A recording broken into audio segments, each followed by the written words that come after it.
提及過呢個嘅咩啊？就係話，哎呀，廣州對我嚟講咧，其實意義好大嘅。咁即係啲人就咁，你去邊度都話嗰個意義大㗎啦，你吹水啦咁樣係嘛？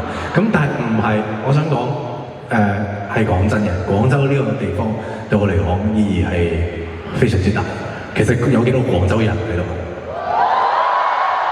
多謝你哋嚟。咁點解意義好大咧？其實廣州呢個地方咧，我喺入行做歌手之前咧係未嚟過嘅。我入嚟即係做完歌手之後都係嚟咗可能2-3次咁樣啦。咁我唔知可能今次係第4次嗰啲啦，大概啦。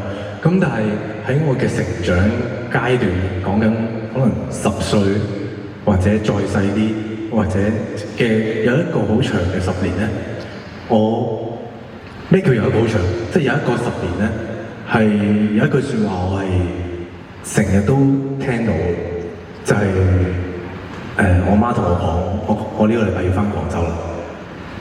因為大家知道我媽咪以前同張敬軒共事啦，咁有時可能係去3日，有時可能係去試過1個月都冇返過嚟。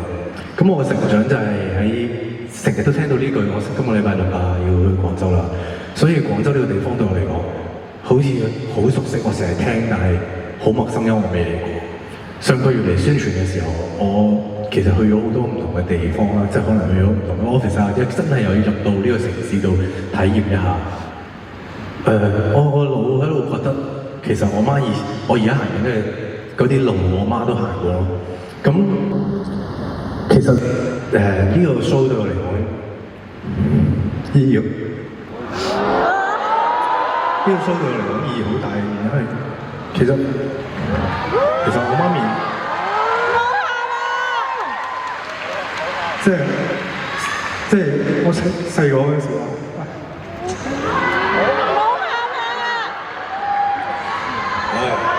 冇事細個嘅時候，媽咪就成日喺呢個地方打拼，就係其實為咗湊大我同我細佬。而家我媽咪已經冇做嘢，就到我帶住我。好嘢啊！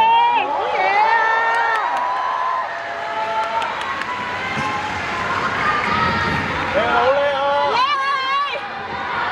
大個仔啦！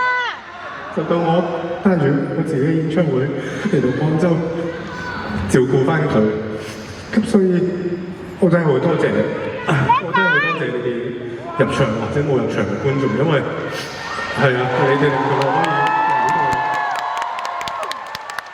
以係啊，即係感覺好似即係成全咗啲嘢俾我咁咯。咁所以如果可以翻返去細個，如果時間可以逆轉，我都會選擇可能俾心機讀書啊，聽話啲。所以呢首歌我想唱俾我媽咪聽，雖然佢冇嚟。呢首歌叫《兒時車站》。